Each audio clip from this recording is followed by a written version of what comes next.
handle this, he created 2 and 3 more queues, and he started using more and more worker threads. Of course, do you think this will solve the problem? Of course not, because you are moving the problem from one place to another. So eventually, we figured it out that writing to the Elasticsearch was the bottleneck, and they had some way to actually collect all the message and do a batch write, which actually freed up the queue. So why I am saying this particular story is that there is a lot of misconception when it comes to threads in Java or any other language. So the moment you see any latency in your application or some problem is coming up, immediately people will say, why don't you do it in another thread? Why don't you spawn another thread? Why don't we have another thread pool or something? It doesn't really solve the problem. It just moves the problem from one place to another. So this has been happening for so long. Now comes your virtual thread. Okay, another concept introduced, and they are saying it is lightweight. Immediately, what do we think? So this is something they have done internally in the JVM. It will run really fast compared to the legacy thread or this misconception we get.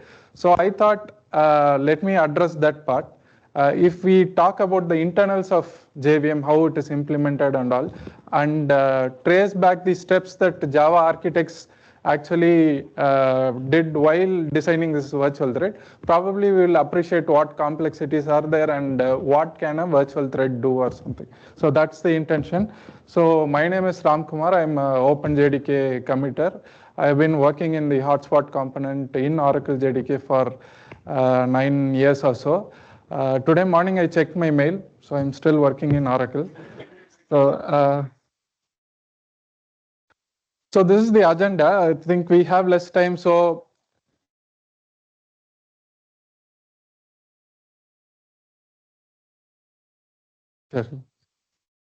sorry to interrupt, guys. There's a person who has come a long way from around 2 hours. He has made a journey, and he has some announcement. He's a professor, and he has some announcement with respect to JUG. 1 or 2 minutes he'll take.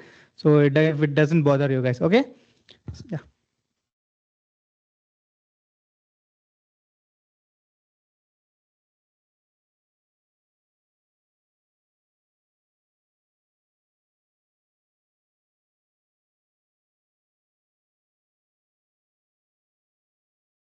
So my apologies for breaking the session. My intention was before you started the talk, I wanted to take a minute.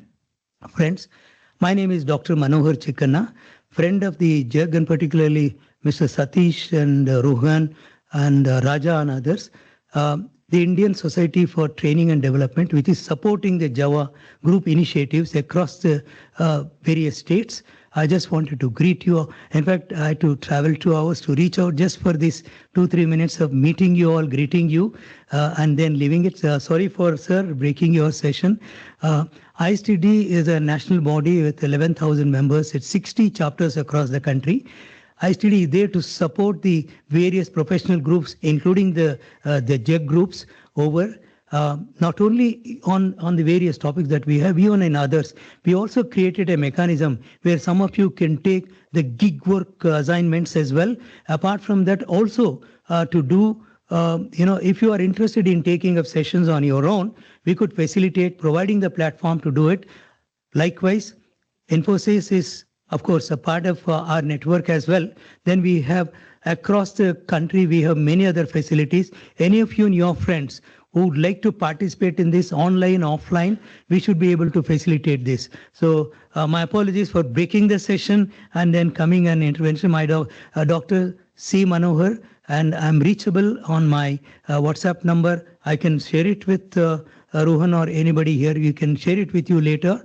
And I'm also reachable on, we have my Manohar is my name, @parentof.com. Parent of is like son of, daughter of, father of, so parent of. So it's easy to remember. Manohar @parentof.com. We facilitate all organizations and educational training initiatives. Likewise, you may reach out to me even on one-on-one basis. If you need some support, we'll be able to. We have created a program of professor of practice. One doesn't have to be a PhD to go to a classroom to teach as a professor, this program also facilitates you to become even a resource for teaching, training, and becoming professors. All that I wanted to convey. Thank you very much for this opportunity. I'll be very happy to be connected with you. Thank you very much. I appreciate your patience and time.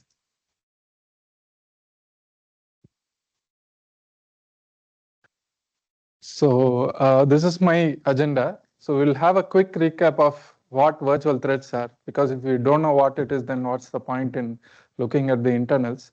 And then we'll try to retrace the steps that Java architects took while designing the virtual threads. So we'll start from nothing and then try to see if we also reach the place where the architects reached.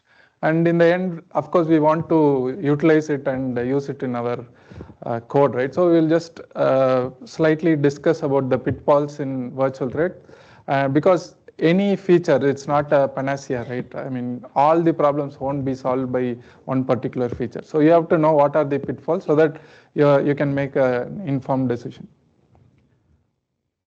So show of hands, how many are you still in Java 8? Okay, Java 17, 21. Okay, 21 many. Okay, 25. Nice. Okay. Yeah, so once you cross 8, it should be 25. You shouldn't be anywhere in. Yeah. Right. How many are aware of this concept, virtual threads? Okay. And how many of you used it already? Okay. Nice. Good number. Okay. So what do you think? So this won't be formal. Let's have a freewheeling chat or something. So what do you think is special about virtual thread and what it is trying to solve? Anyone? Yes.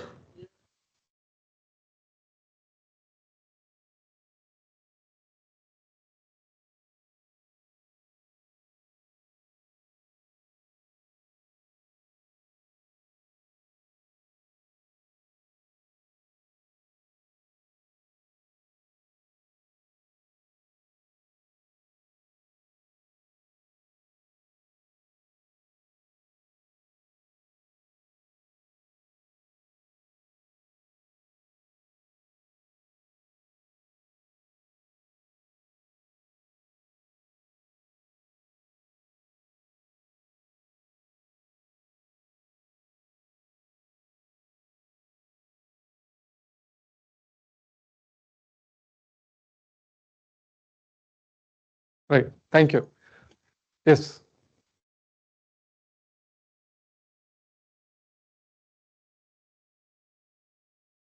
No, thanks for that. I just want to know, like, what is special about virtual thread compared to legacy case? Of course, we know. I mean, there's a use case. It's again a different topic. So yeah, as he said, so he covered a lot of things, right?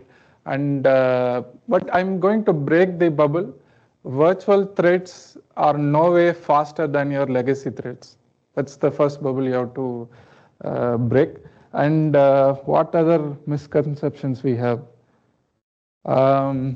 Context switching times. So generally, when we hear the term lightweight, right, intuitively you feel like, okay, legacy thread, it is something heavy, and virtual thread, it's something lightweight. So probably it switches pretty fast, right? It is partially true. The context switching is better with virtual thread, but that is not where your performance is coming, okay? So the backstory for all these things, right? I mean, we have been working with legacy threads for so long. So why now? Because it's backed by a pretty solid theory called Little's Law. It's actually from operational research. So which says that if you want to increase your throughput, of course, you can't change the latency of any application, right? Because if you have, say, 5 steps to be done, it needs to be done, correct? You can't say, I want to make my application performant, I will do only 2 steps. So there you don't have much leeway. So the little law, what it says is, if you want more throughput, you have to squeeze as many threads as possible in your system. So squeezing threads means what? I mean, even with our legacy threads, you can try to do this, right? So what was stopping you is, let me show a small demo. So straight, okay, it's not visible, right? Okay.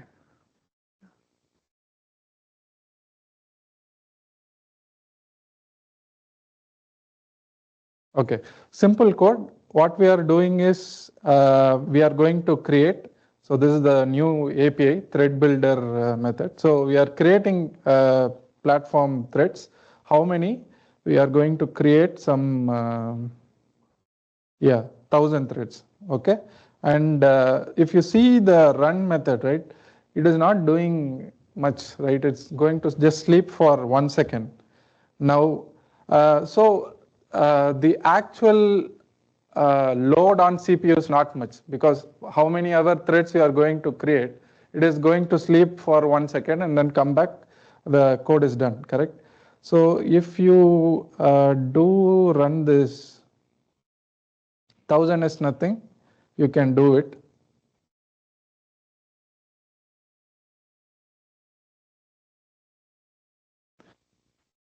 Oops.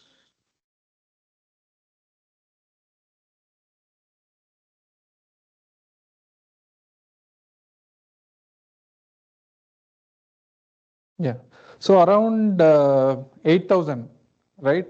We are hitting out of memory error. So that's the problem, because the old design of Java is that whenever you create java.lang.thread, it will in turn create a OS thread. So OS thread, it comes with the upfront cost of 1 MB of stack.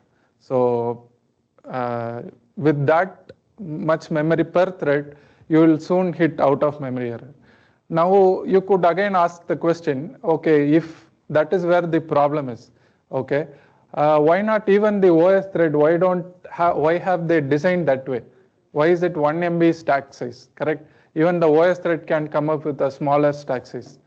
The problem is OS has no clue what application it's going to run, correct? It's a variety of application, but in Java environment, you can ask the developer to choose, hey, if you want a smaller stack size thread, you choose to do, or you choose the legacy thread. So in Java world, there is a good control because we know what is the intention of the application. But when it comes to OS, right, you just imagine what are the kinds of application you normally run. You could run even the Excel sheet. You could, at the same time, you could watch a movie. Those are they are opposite to each other, right? One is a static kind of application. Another is trying to decode the MPEG continuously. One is very memory heavy. Another one is very CPU heavy. So OS has no way to guess what kind of application it's going to run. That's why default it is giving 1 MB of stack size. The unfortunate side effect of this is when Java is trying to create OS thread for every Java thread, it is again unfortunately inheriting this cost upfront. Is this OS thread is not linked with the CPU core, or does the OS always have a fixed size capping irrespective of the cores that you're using? Any idea? Okay, CPU is different. Okay, so if you want to run any instructions, correct, any application, it's in the form of binary. Binary means a set of instructions. Each and every instruction has to be run, correct? For that, you need a thread to run. So this is true for any application, let alone Java. Now, this OS thread is necessary, correct? What in virtual thread, what we are doing is there is one more redirection or a extra layer that we are doing on top of it. Okay, it's a kind of a user mode library. But eventually, you need the OS thread to execute any instruction, even the runnables that you provide to the virtual thread. Correct. My point is when OS is booting up, or when you assign a number of threads that the OS takes, Does OS not takes a call of the capping of the max based on a CPU on which it is initializing? Is that not happening? No, nothing like that. So it's left to how much RAM you have, basically. So if you OS, it will when every OS will have its own default configuration. So you start a process, it will say, okay, I am going to give you this much memory, and you could spawn as many threads as you want. So this is an after effect. So while spawning the thread, you need 1 MB of stack. So OS is not going to say don't do this or this, but you will hit the memory limit at some point. Okay, so this is the crux of the problem. So if you are using legacy thread, you are going to hit the memory limit at some point of time. Now, if we change this to virtual thread, so that is easily it is able to run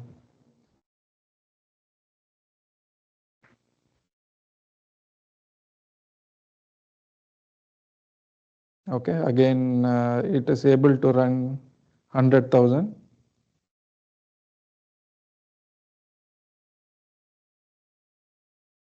And even million we are able to run. Now, when I keep it, it will sound some sort of boasting, right? There are so many threads I can create with respect to virtual thread. But there is a small trick here, okay? We have just solved the memory problem, correct? So earlier with the legacy OS thread, you come up with upfront cost of 1 MB of stack, and it might vary based on OS. Generally, Linux-based systems are like 1 MB of stack. Only that part we have solved, correct? But I am able to run this 1 million threads because those threads are not doing anything. Okay, that's the trick. It's just sleeping and waking up, correct, for 1 second. Suppose if I have some code which is actually doing something, right? I can't run those many 1 million threads or something because eventually you have to run these things using the processor, and the processor has its limitations. So say suppose I have this laptop probably has 8 or 10 cores, correct? So every core is going to take your instruction and run. At any point of time, it can do only this many, right? So just because with virtual thread I am able to create so many threads doesn't mean that I can run as many instructions as possible, because your cores are again fixed.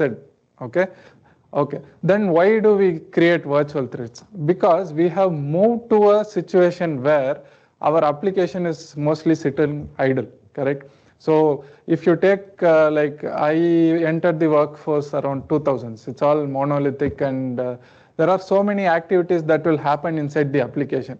Now what do? Anything, we don't even go by the bounded context or anything. Whatever entity we see, we will write a microservice, correct? So our code at most what it will have, first line, okay, understand the REST API. Second line, go call another 3-4 microservice. Third line is do something with these calls, again write to some other microservice, right? That's how we have moved, correct? So most of the time our application is doing either some sort of network call, do some file writes, or what to say, you either connect to DB or you're trying to communicate with another REST service. So mostly it is sitting idle, similar to what you saw in the demo. That's why to increase the throughput, we are saying we are recommending to use virtual threads where you are not limiting your capacity based on the memory, correct? You don't want to hit the memory limit and say, oh, I can handle only 10,000 requests per second. Instead, you are trying to say, I can handle more because of virtual threads, because my application is sitting idle for long time. Okay, so that's the core crux of this idea. I can quickly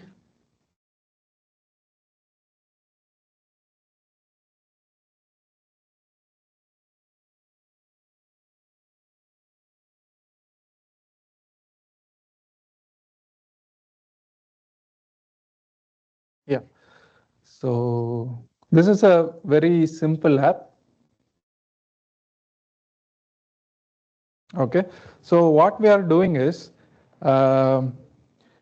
we have certain kind of tasks, right? IO tasks, CPU bound tasks, etc. And I'm going to show how these virtual threads actually work for different kinds of workloads.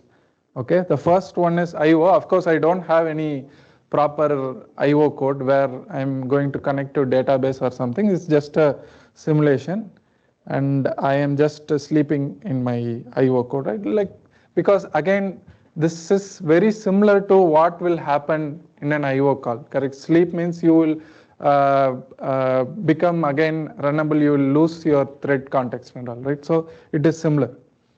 So I'm going to run this. So there are 30 tasks.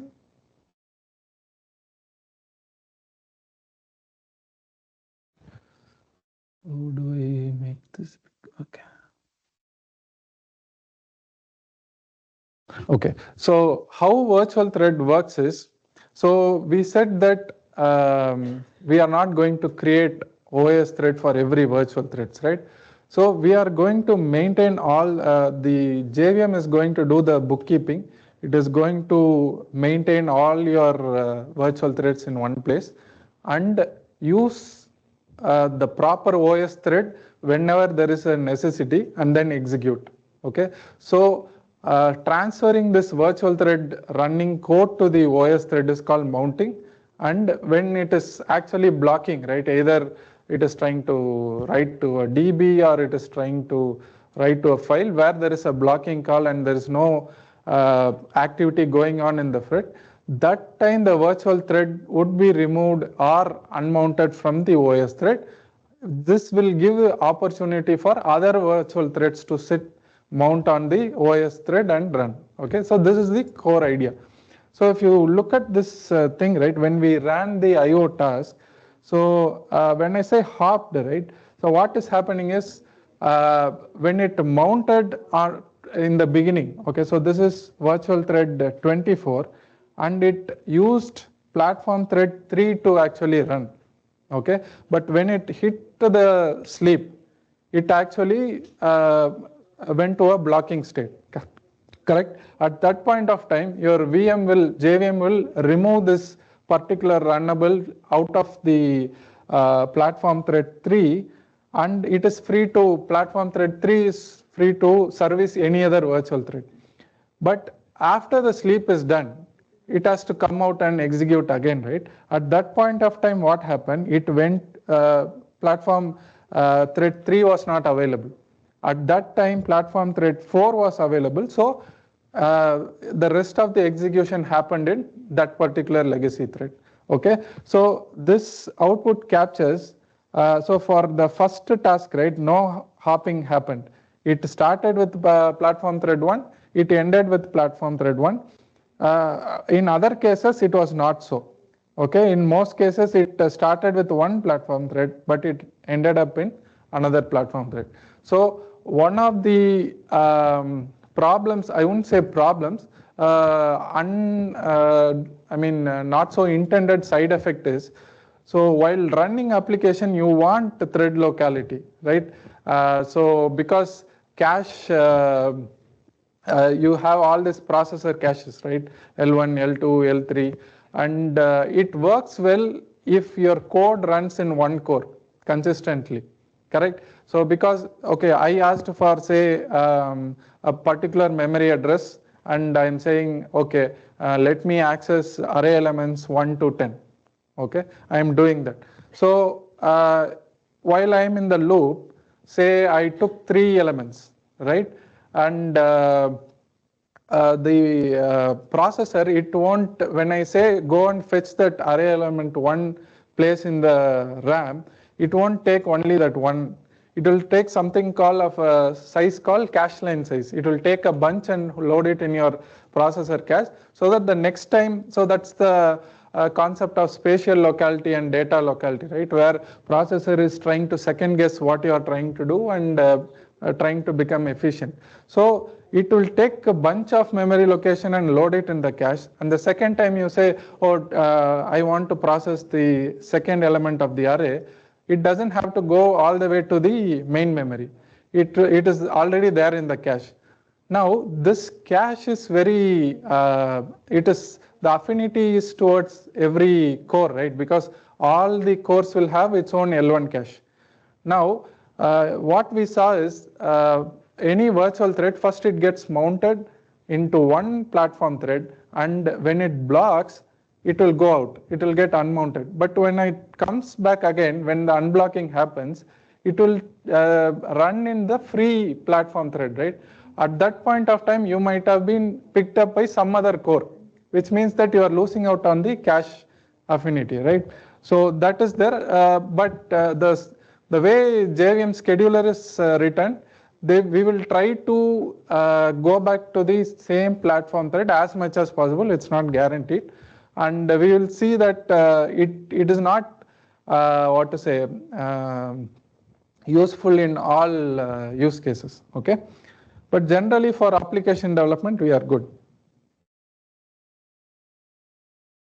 Okay, so everyone understood this hopping thing, right? Virtual thread gets mounted to one platform thread, and when the code blocks, it gets unmounted. And the code unblocks again, it will come back, okay? Okay, and so this is good for your IO bound task, but when it comes to CPU bound task, right? So see here, there is no blocking code at all, correct? So all it is doing is some calculation where there is no opportunity for your platform thread to remove your virtual thread. So let's see what happens in that case.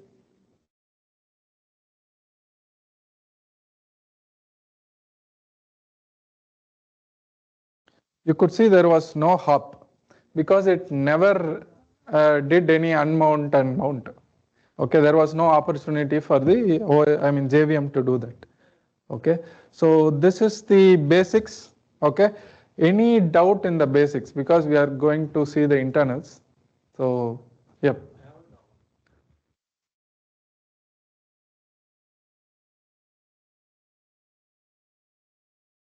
Number of platform threads are not fixed. You will hit the memory limit at some point. Oh, okay, you mean that way it is fixed. Okay.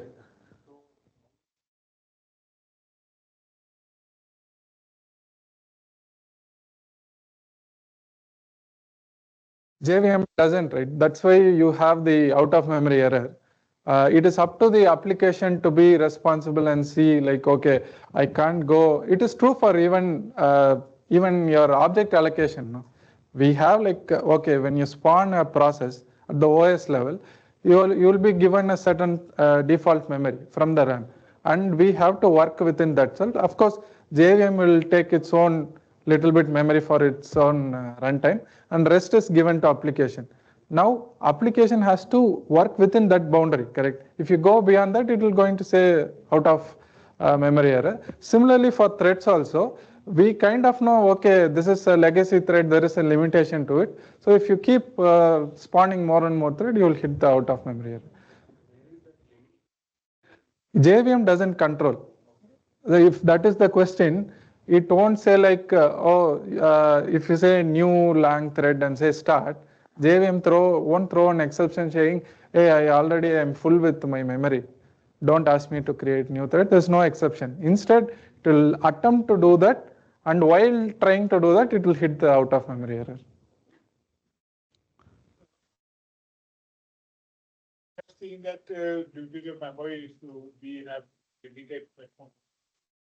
And we have also seen for CPU bound tasks, there is no hopping. Correct. If I need to run the CPU bound task, the number of processors will be as per the number. Yeah, so the demo was to show that for a CPU bound task, it is not really a target use case for virtual thread because it's not even bouncing, right? There is no way for the OS thread to multiplex more threads correct? So yeah, that's the point. The application is simply sitting idle most of the time. I talked about the use cases, microservices and all. When that is happening, the platform threads are limited. I can just do multiplexing. Oh, you are sleeping, go there. Okay, you are active, come here. I can do that. But with the CPU bound, it is always active. It is trying to do some calculation. You can't really unmount. So yeah, so for CPU bound, say suppose you are running some cryptography algorithm, there is no point in utilizing virtual threads. And that's why we should not have a misconception that virtual thread is somehow faster or anything. Does the behavior is same as a IO call? Yeah. The IO is a generalization of network calls, right? Even because for network also you are trying to open and underlying it's all files, right? Either it's a file descriptor for a socket or it's a file descriptor for your local file. So that's why I said IO as a general term, but yeah, network comes under that, yes. One more question with respect to disk. So when I hit a IO and I do a disk hit, right? And when say disk is not responding, do you still feel that the hopping will still end up happening up when the disk is choked? Okay, so here there are two different things, right? So what happens is, so you are trying to access some file in the disk. Okay, so your instruction is somewhere in the IO, you will go and say socket or read and you will wait. So this is the opportunity for JVM to say, oh, this is blocking, I'm going to remove you. Now, there should be a code in the JVM where when the bytes are available, it has to wake up, correct? So the happy path is some byte is available, it will wake up. While waking up, it will look, okay, is there any free platform thread or something, it will run. But some error happened and it goes, that is also a case of waking up, right? Error is so it has to come out of socket.read. That time again it will go unmount. But when there is a continuous read, right? A read is happening in a continuous for loop every single. That is fine, but read is a blocking. No? At that point of time, that thread which came to socket.read is sitting idle. It is not doing any job. It is asynchronous mechanism where the bytes which are read are coming up when it is ready. It will say, oh, your socket read is ready, go back. Okay, I think I covered this. Yeah. So the ratio is for virtual thread to platform thread is configured by the JVM. No. There's no ratio or fixed size. As I said, I answered him, right? So JVM doesn't tell you there is a limitation, don't stop. Even for the object allocation, correct? You can keep doing that. At some point, you'll have a memory limit, out of memory error will come. Similarly, for platform threads also it is same. Virtual threads also it is same. So I was able to create like 1 million, right? I can try 10 million, still it will work. But if I try 100 million, even virtual thread will hit a memory limit.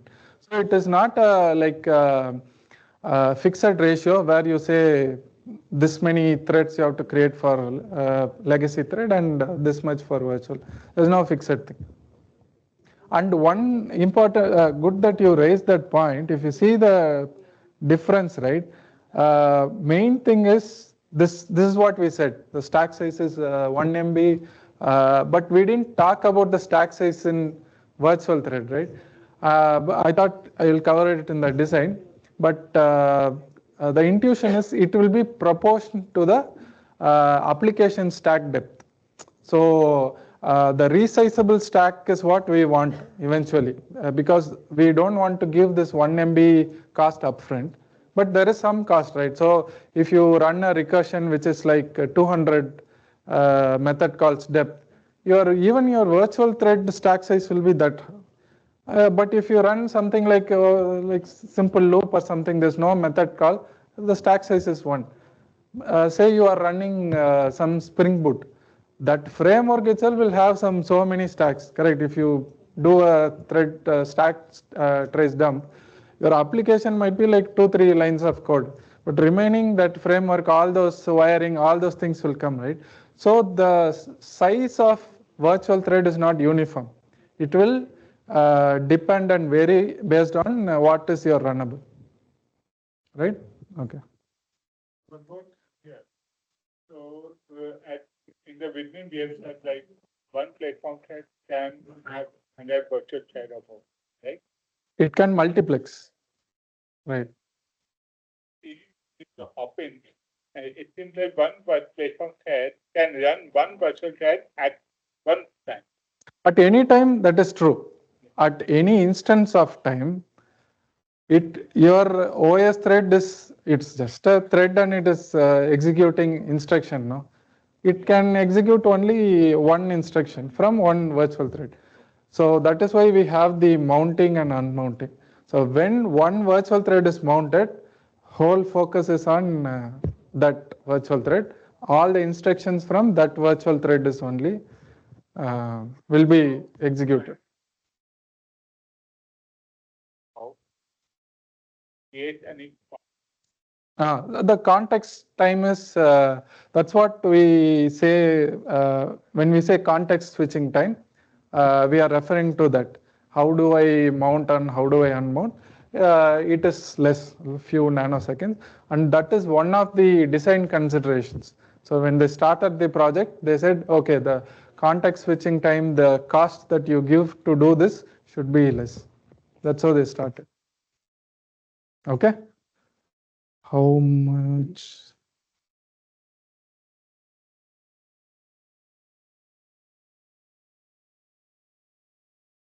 From virtual thread, you are spawning another thread. There's no connection. If it is legacy thread, it's a legacy thread. If it is virtual, it's virtual.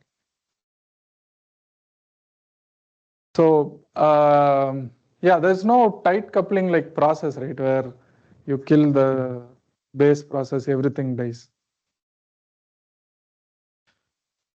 Okay. How much time we have?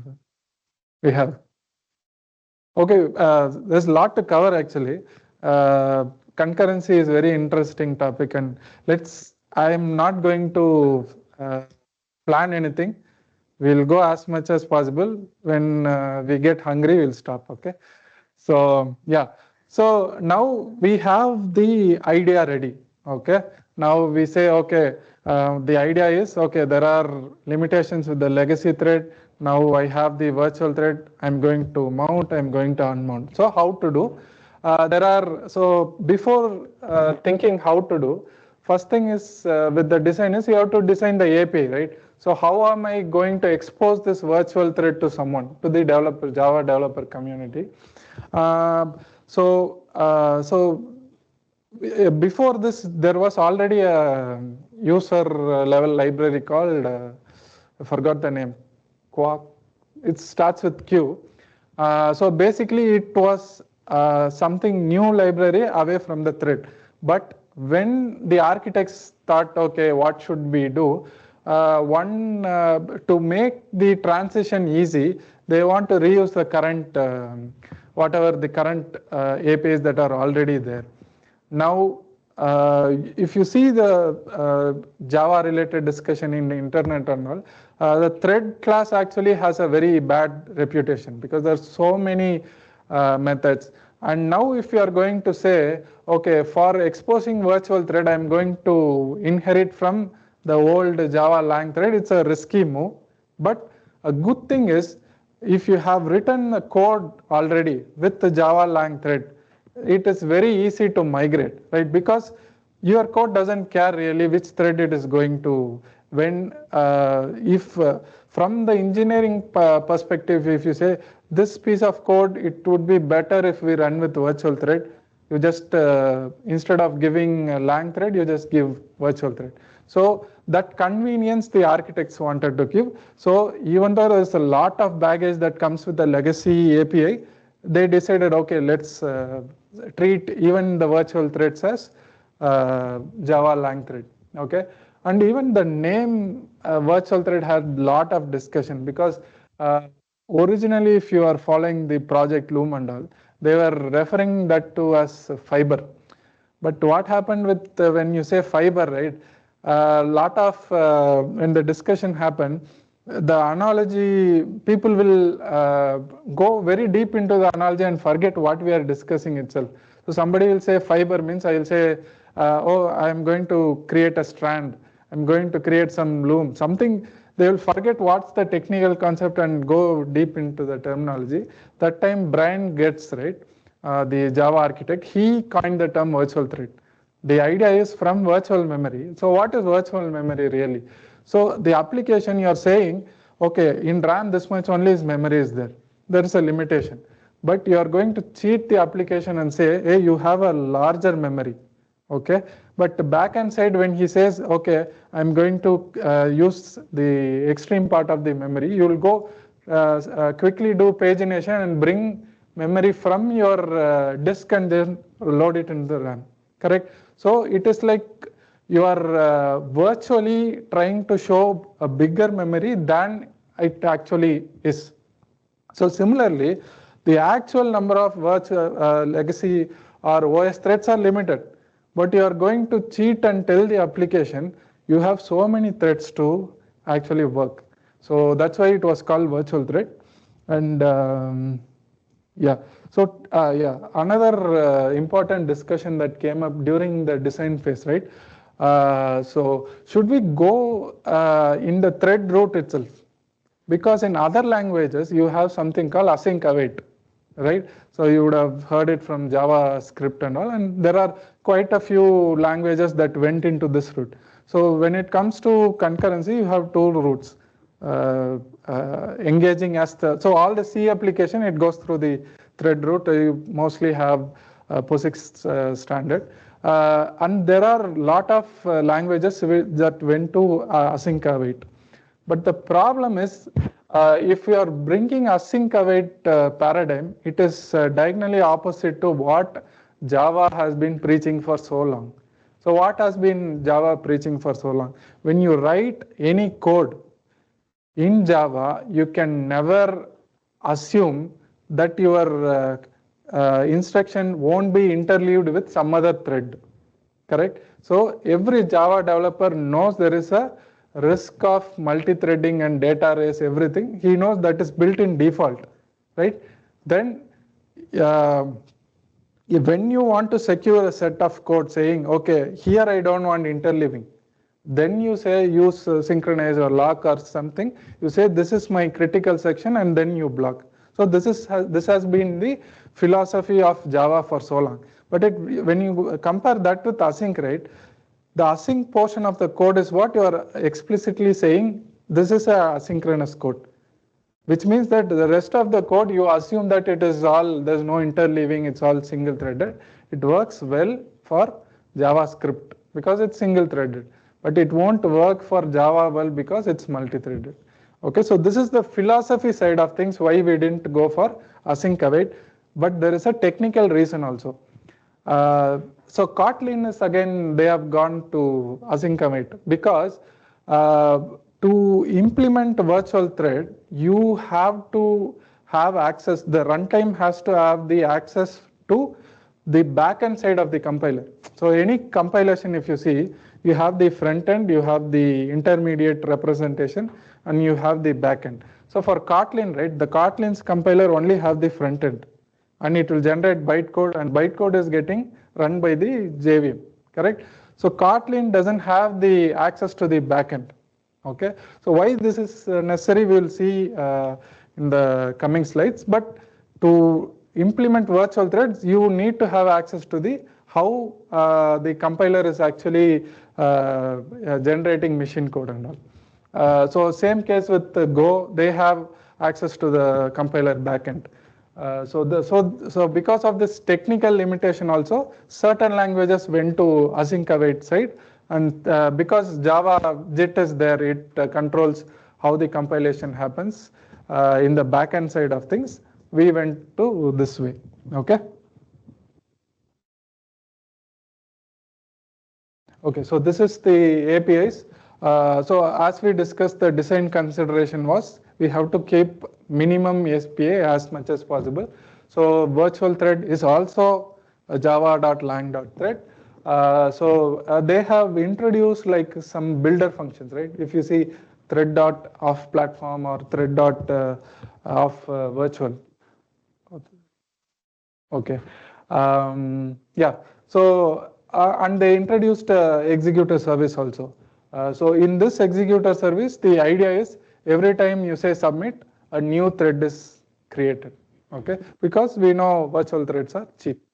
Okay. So most of the code is like it uses the executor service, and what kind of thread is abstracted, correct? You might get the executor service from some cached pool or fixed pool. We don't care. Your code doesn't care, right? So to be in sync with that, they came up with another executor service for virtual thread. Okay. So API surface is very tiny. Okay, so again, design consideration, we want to have the lightweight user mode thread. So to implement this, what do you need? First thing is we need a scheduler, because there are so many virtual threads. Who is going to put that mount it to the legacy platform?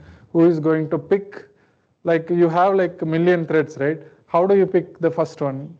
So all this, and when the code blocks, it has to unmount. When the code unblocks, it has to mount again.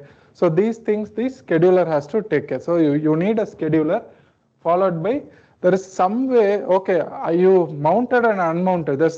It looks like some magic, right? What happened to all those stack frames and all those things? So you need a way to represent your program state. Fortunately, in computer science, there is already a concept for this called continuation. It is now we need a scheduler. We need a way to represent control state. Combination of both this is what virtual thread is. Okay, scheduler. Now we can write something new, or you can reuse what is already there. So the architects, they were looking at what are the options they had. So what is the requirement for a scheduler, virtual thread scheduler, right? It has to actually be a work stealing scheduler, because you have so many virtual threads ready to be mounted.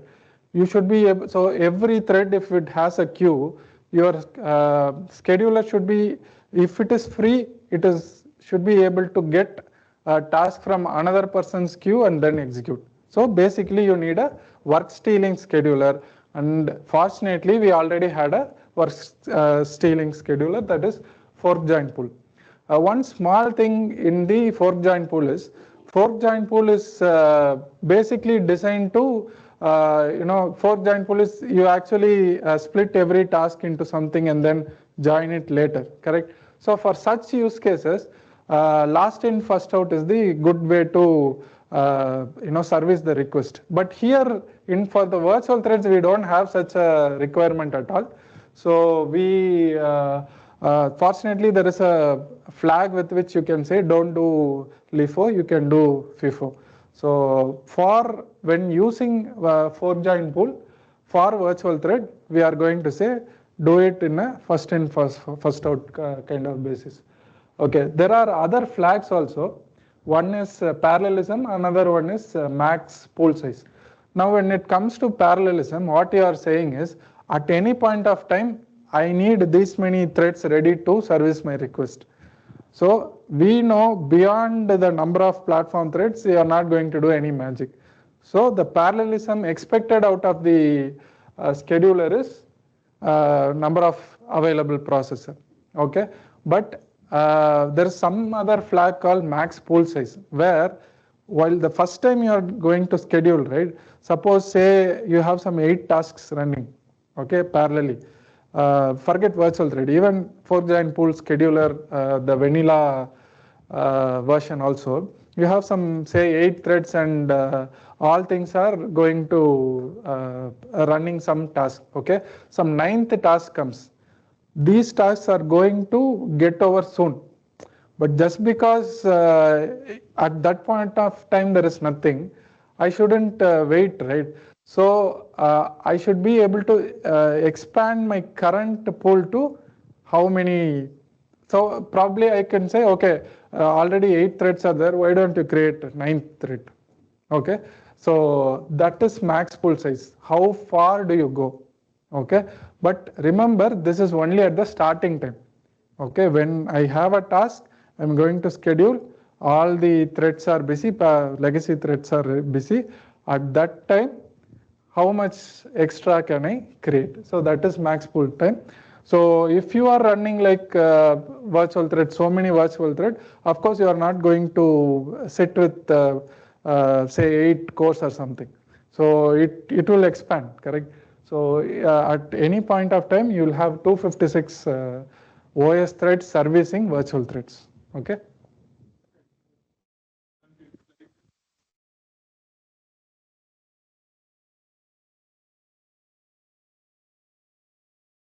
Min. But at the starting, it will. Correct. Correct. Mostly you don't need min pool size because you are saying what you want, right? Parallelism. At any point of time you need this many means it's kind of saying min pool size also. And our use case, we know we are going to bombard with so many threads. So for us, max pool is what matters. Okay. So advantages of using 4-join pool, it's already battle hardened. It has been there for a long time. So many bug fixes have gone. So it is well tested and it is tuned for parallelism also. So that's why using, we in the sense the architects didn't choose to write a new virtual thread scheduler. Instead they used 4-join pool thread scheduler. Yes.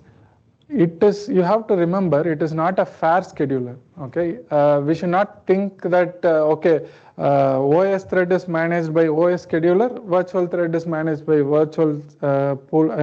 Virtual thread scheduler. They are comparable. They are not. The pinch you will feel especially when you are doing CPU bound task. Okay, because say you have all legacy threads. Okay. And they are all doing calculations. Okay, you have some 9 threads or something, but there are only 8 cores. They are all doing calculations. Now OS scheduler will do some time slicing. It will think, oh, okay, this guy has been running for long. I am going to change.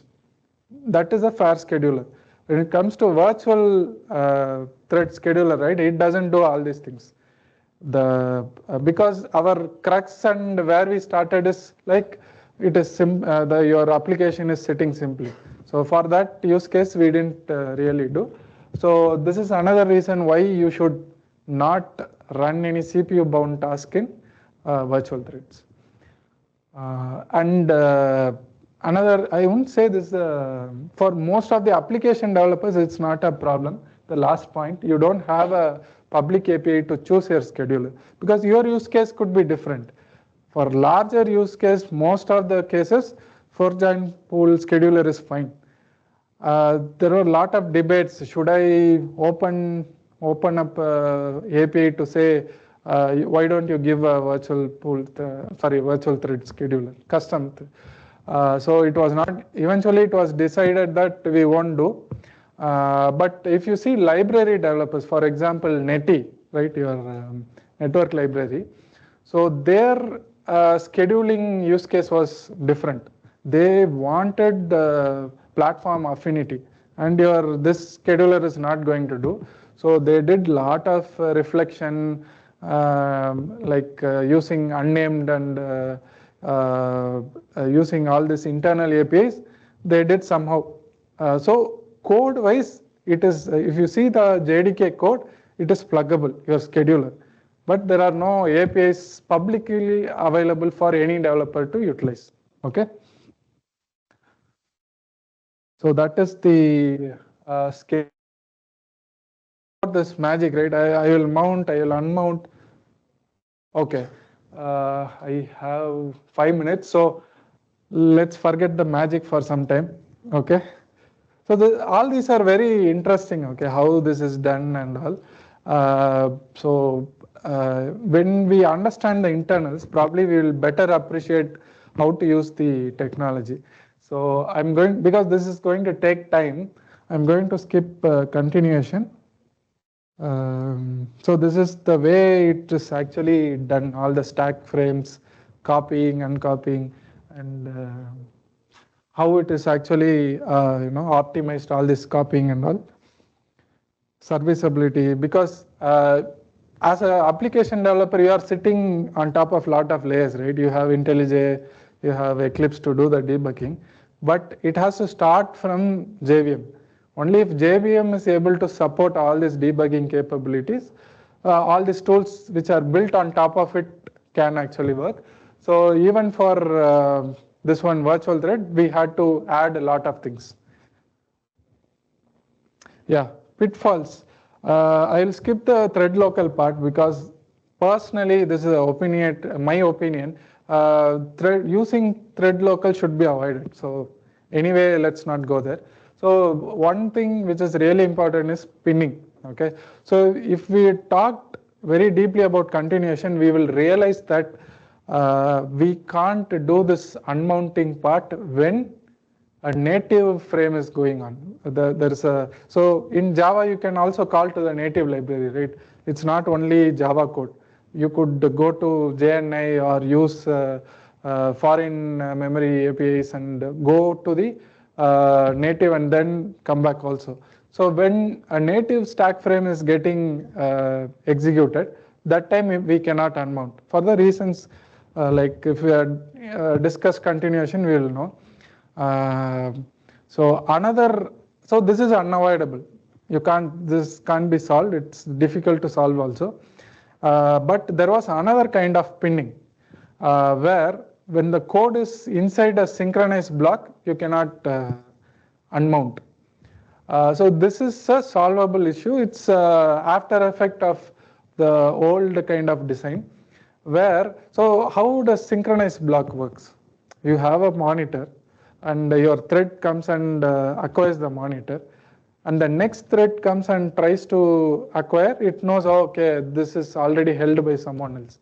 So where is this information stored? Where can we store this? It can't be some table where thread 1 has this monitor. It can't be there, right? So it was stored in the object header. Now that was the way they stored is it had some native kind of identity. Some addresses were actually stored to say this is the thread which has acquired the monitor, and you cannot unmount when there is a native address going on, because you you have a monitor. It said there is an address in this first thread stack. This is the thread which is holding. Now after unmounting, you are mounting in some other legacy thread that doesn't have this address at all. So that issue was there. Now there is a different project called Project Lilliput, where they want to, there's a object header is quite huge, right? They want to reduce that, and one of the good side effects of that project is this part they kind of fixed it, where all these addresses were replaced with IDs. Now as of JDK 24, they have solved this issue, where they replaced the ID stored in object monitor from the carrier thread to virtual thread.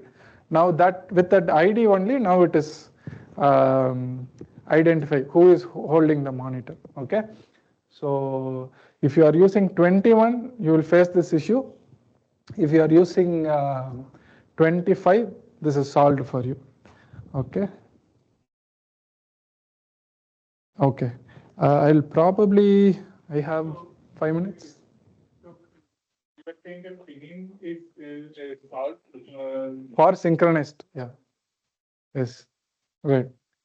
See, pinning, it is not a problem with the program's correctness. The program will still run. But why do we run the virtual thread? You want to unpin, unmount. You want that multiplexing to happen, right? But if your code is stuck and pinned for one thread, that one particular platform thread is not usable by other virtual threads. So we want to avoid that. So pinning might change. Okay. No. The concept of pinning itself is not there. The pinning was earlier in synchronized code because we were storing that carrier threads information in the object header. Now, since it's an ID of the virtual thread, now you can unmount, it's not a problem. Okay? Yeah. The excellent question. See, again, this is opinionated sentences, right? This is not coming from Oracle. If you take JDK, there's a general, they, even in internet forums, they diss this language, right? You are very slow to move when it comes to APIs and all. Because they want to gather as much feedback as possible with the preview level, and then before finalizing, they want to fix all the doubts from the library developers, from all the application developers. Now, when they will get the confidence, no one can say. But Java, that's the superficial level, right? Underlying, actually, the runtime GC and all, they are most adventurous when it comes to change. The changes that they are doing recently and all, it's even this project Loom, right? I don't know how many files they changed. It's a huge change. So runtime, they are very adventurous with the change. When it comes to API, because the problem is the backward compatibility, right? Once you commit to an API, you're stuck forever. It's not like Python, it won't run in this version. Once you write, it has to run forever, correct? So they are bit, we forget this structured scope. There is one project which is Valhalla, right? Valhalla is for, I don't know how long. Probably before my son's birth, they started, and I don't know, my son is going 9th standard. So it can. So when it comes to API, they are very conservative. No idea. Still, actually, if you are interested, there's a Loom dev mailing list. So there you can see a lot of developers complaining. Hey, why don't you give this exception here? Why don't you wrap this way? Why don't you name this way, right? So still feedback is coming up sometime. Yeah. So this is my last demo. I'll close after this. Yeah, so if you look at this, right, oops. Yeah, oh, that's okay. So what we are doing is we are starting by taking, acquiring a lock, okay? After that, we have a unpinned thread, okay, which is going to try to acquire the same lock, okay? And then we have pinned threads. Why we call it pinned threads means you are going to try to take the lock inside the synchronized block, okay? And then in the end, the main thread is going to unlock, okay? So in a happy case, what happens, okay? So the main thread locked. And so here, if you see the reentrant lock, I'm giving fairness is true. So the first guy who tried to acquire the lock is the unpinned thread. So once the main thread gets out of the lock, this guy has to go and acquire, correct? So that's the happy case. Meanwhile, you spawned as many virtual threads, and every virtual thread actually got pinned, correct? This guy didn't pin. He is unpinned. He didn't go via synchronized block. He tried to acquire. It didn't. Since it's a blocking call, he went away from the legacy. And so probably I can draw this. I'll attempt to draw. So say suppose you have just 2 OS threads, okay? So the main thread came, so it had a lock, okay? Now it is holding. Now first one, virtual thread 1, which is the unpinned one, it got mounted here. It was trying to acquire the lock. It couldn't acquire because lock was not there. So since it's a blocking one, it went away, okay? Now I created as many platform threads, right? As many virtual threads, and I'm trying to acquire. So the virtual thread 2 comes here, gets mounted, but inside a synchronized block, it went to acquire. In synchronized block, you cannot unpin. So this guy is always staying here. And then virtual thread 3 comes, he is also doing this.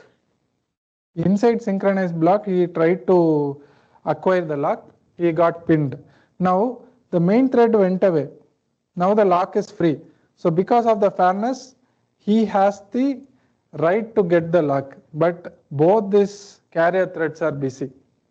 He cannot go and, although the lock is there to be taken, he cannot go and mount itself because these two guys are unpinned. So such deadlocks can happen with the pinning thing and when you are using synchronized block. So that is what this code is trying to do.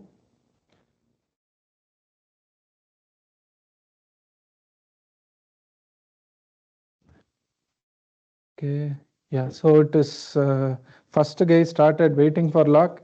Everybody is waiting and nobody gets a chance to unlock. Now if I am running the same thing, where do I run?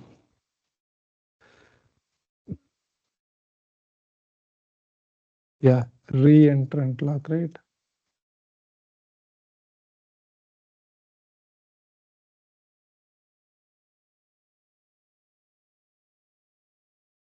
So this is again with 21, there was the pinning issue. Yeah, when you do with 25, where this issue was fixed.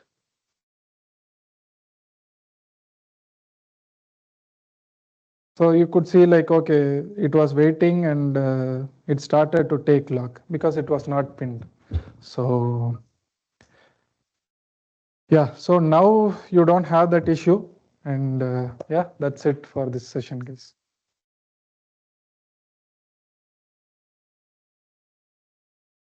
Any doubts? I think we discussed then and there, but still. Apart from cat local and pinning, are there any other limitation of bottleneck? Not limitations, but certain use cases won't fit with this fork join pool scheduler. Yeah, there we can't do it. Most of the enterprise application, this will work fine. Okay. Thank you.